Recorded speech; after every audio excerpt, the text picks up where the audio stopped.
you know, I get a lot of people who are frustrated with the fact they don't know exactly what I own or how well I'm perceived to be doing. A lot of people don't like that.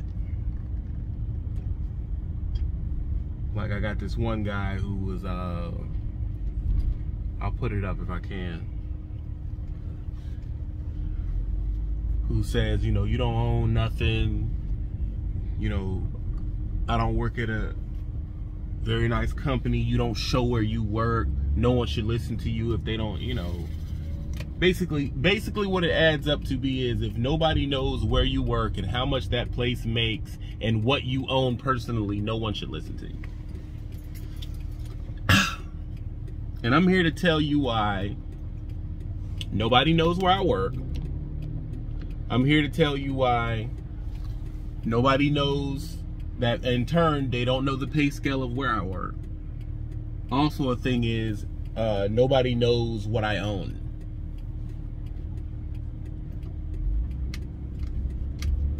Number one, that thought process of showing where you work when you pull up, like, I blur my camera, I do all type of stuff because I just don't think that should be shown. Because even when you start showing that type of stuff, people will throw a wrench at that too.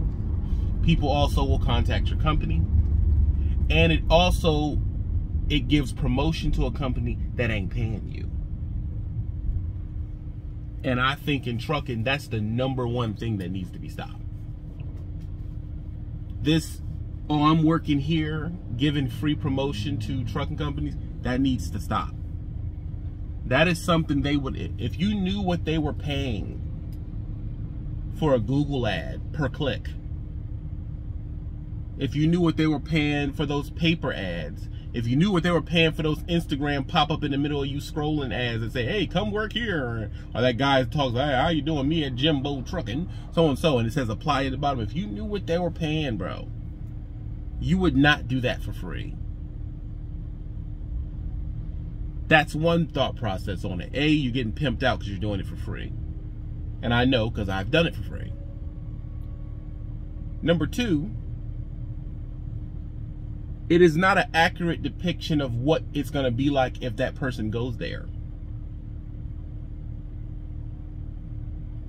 And I ran into this the hard way because I realized that a person could come to the same company I at, get the same truck, be on the same route, and don't make money. So there is no way for me to determine if you have the work ethic to even do what I do. I have no way of determining that. And what it does is it creates a bunch of people that end up not liking you because they go over to Melton Truck Lines to do flatbed and they get their cheeks busted open because they can't do it. Then they quit and say, I don't live, man. No, bro. No. That's why I like to focus more on the function of doing the job in a more broad strokes for you to take it, internalize it, and apply it towards what's best for you. Also, this business we're in is very regional, meaning the people who work in Kentucky work different type of trucking jobs than the people who work in South Dakota. It's not one size fits all. So you would have to take my information based on the Chattahoochee River with a grain of salt if you live in Montana.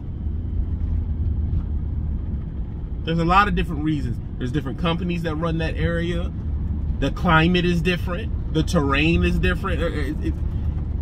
To me, it's just, that's why I said, you know, it's not really content. And I feel that way now. I didn't always feel that way, but I do feel that way now. It's not, you can't, you know, it's not a reliable thing because I don't know, not that you don't know enough about me, I don't know enough about you. So what I tried to do was make my content very you can't see what company and what I'm doing, so you just listen to what I'm saying. Because a lot of people will see that you work at a company, and then they will run your information through a filter and think, I'm just gonna go where you work. But they're not listening. You may get over here and not like what I do. And they will ignore the fact that I said, if you want to be local, be local. Stop going to regional companies and want a local schedule. Stop going to OTR companies and want a local schedule, and vice versa. But if you're just listening to me and think I'm going to do whatever he's doing, you're going to put yourself in a position you don't want to be in. I can go out for up to 4 or 5 days, be back in time to do my show. You may want to go home every night. You understand that? You may want to go home every single night.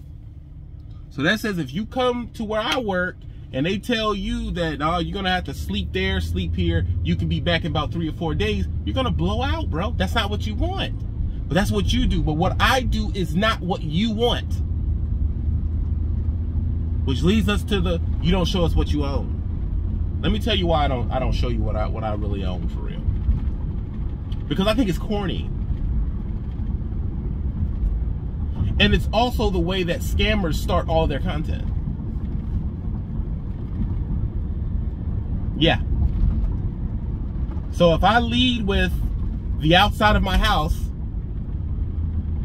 if I lead with what I have in my garage, because this is my beater, if I lead with what type of jewelry I have, if I lead with what I have saved in my bank account, if I lead with my portfolio,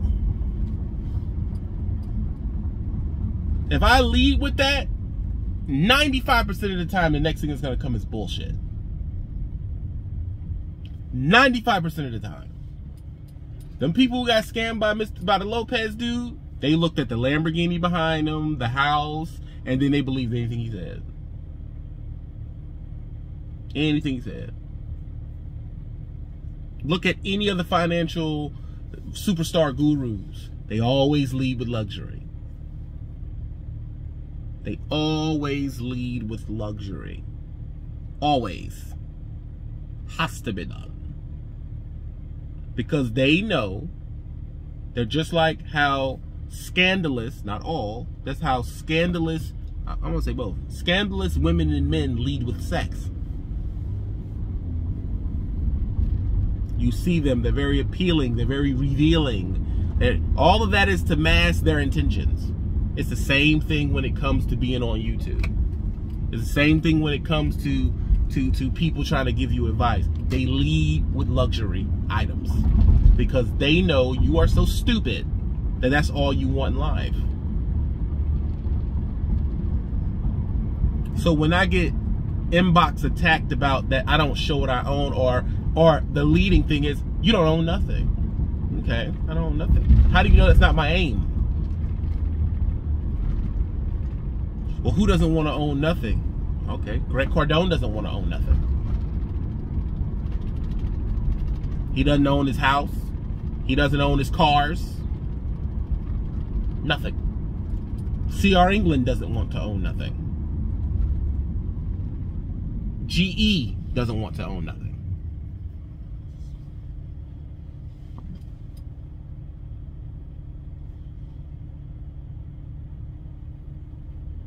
So, if I choose to take a stance of modesty and not really own a bunch of flashy stuff, and that be the angle that you choose to tear me down on, it proves my point. Because you're in my inbox telling me I don't own anything, but you're interested in me because I have something that you really want. And it's not a possession. It's the thing that is the most coveted in the whole world right now. It's the reason you buy the things you buy. It's the reason you take steroids. It's the reason you get BBLs. It's the reason you get lip injections. It's the reasons you buy Yeezys. It's the reasons you buy chains, watches, rings, man weaves, beard perms. It's the reason y'all do all of that. And it is what's king right now, which is attention. I feel for you because I used to be there where I just thought it was all about money and possessions. I used to be that person. And you probably could have affected me then in my ranting days. But it's hard to affect me now. Because the funny thing is, I watched all of yous ball out with them PPE loans. PPA, how to say PPA? During the pandemic, everybody was flashing. 2018, 19, everybody was buying a house. Everybody was buying the starter Benz that's really a piece of junk. Everybody was buying the $38,000 small white Benz.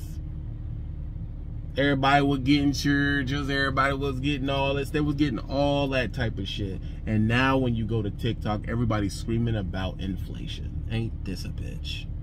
Everyone's screaming about money. Oh my God, I can't afford to get gas for my fatback car, baby. I can't do it. Why not?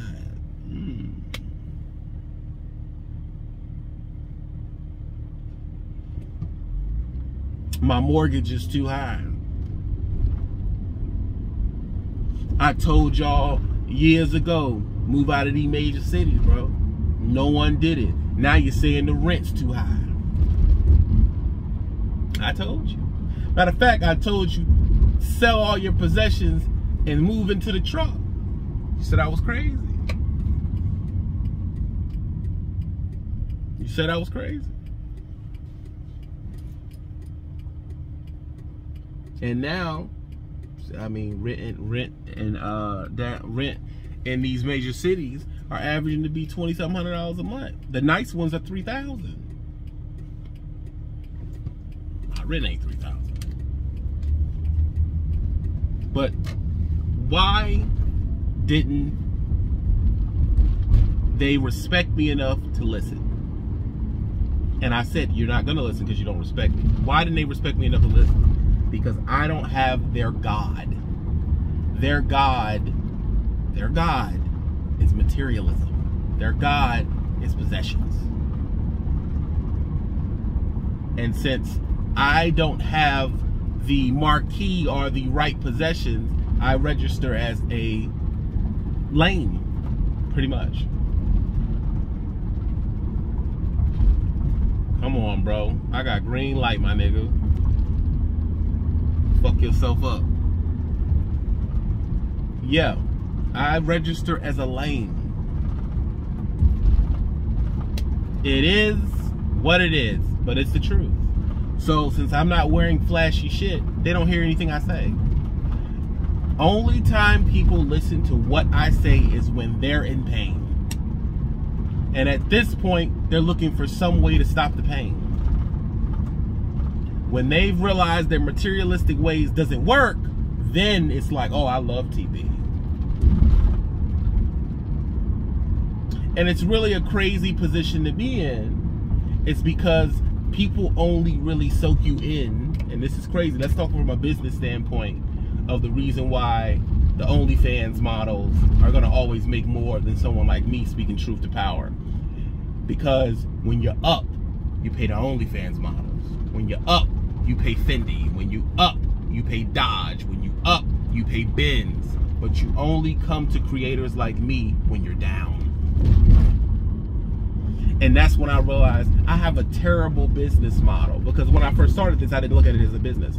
But now, this is a terrible business model. Because people only come to you when they're broken. My friends, close friends personally included. I got friends that won't talk to me for 2 months. And as soon as something trucking-wise or I should be more modest-wise comes up, they call. They call me broke, confused, and angry. That means you're never gonna call me in a good mood, bro. Or sis. So it really sets you up where the people listening to you are two things. They're broke. Three things. They're broke, confused at who to be mad at, and angry they don't know why you're getting through this. Why aren't you having this problem? Well, it's simple. I don't have a car note. I had to tell my buddy that one time. Well, man, I don't know how you do it. Well, it's simple, bro. Your car note's $980 a month. I have $1,000. That's $1,000 raise just right there. $1,000 more a month. Your car insurance is $300. That's $300 more a month. I got more than you. And your rent is $2,500 more than mine a month.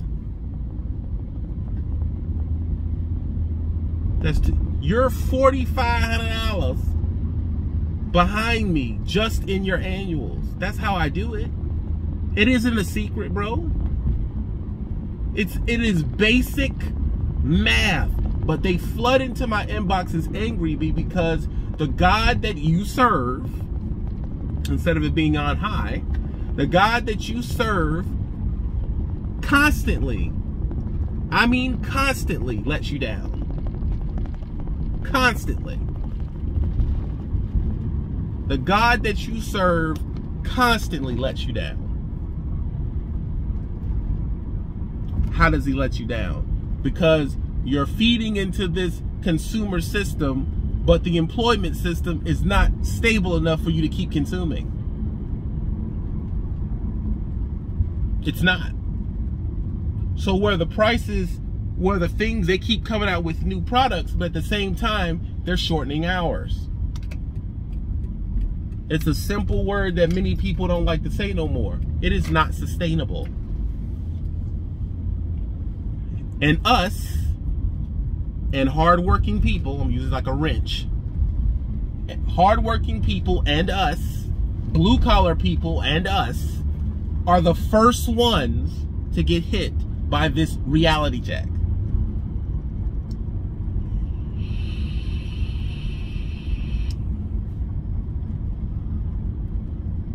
And if you cannot put the 2 and 2 together, you're going to be in pain. That's why you're in pain, bro. That's why you're in pain.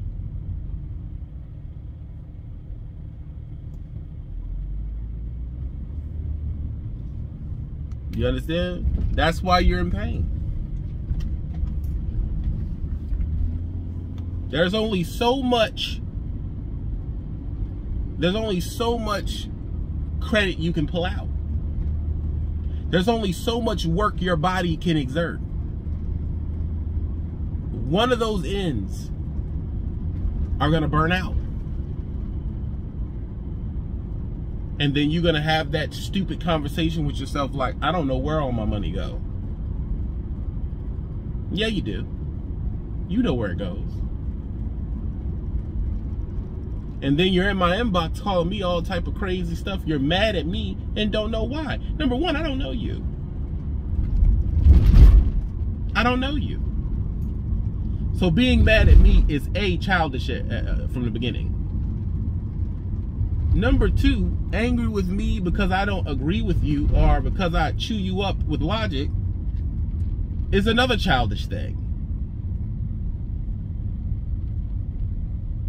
And you know how I know that you don't have, I know from your coon thought process that you do not have anything good to show because you don't show it. Because you as a coon, if you had some stuff that you thought was good to show, you couldn't help but show it. So that's how I know you're doing bad. Because coons can't not floss. They have to. They have no choice. It's in the rule book. It's literally right there in the Coon Bill of Rights. They have to floss. They ain't got no choice. It has to be done.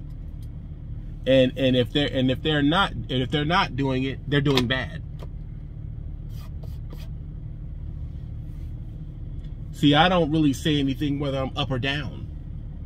So I appear even. But I don't tell you if I got 20 on me right now. I don't tell you if I got 2 on me right now. I don't tell me if my job is giving me a bunch of hours and I'm killing them more than the job hourly. I don't say that. I don't tell you if my old lady got a job, doubling checks. I don't explain none of that, bro. Because to me, it is irrelevant to the fact. It is irrelevant.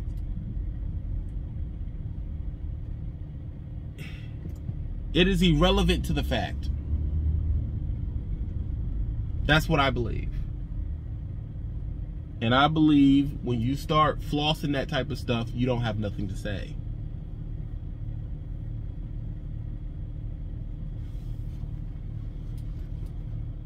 That's what I believe.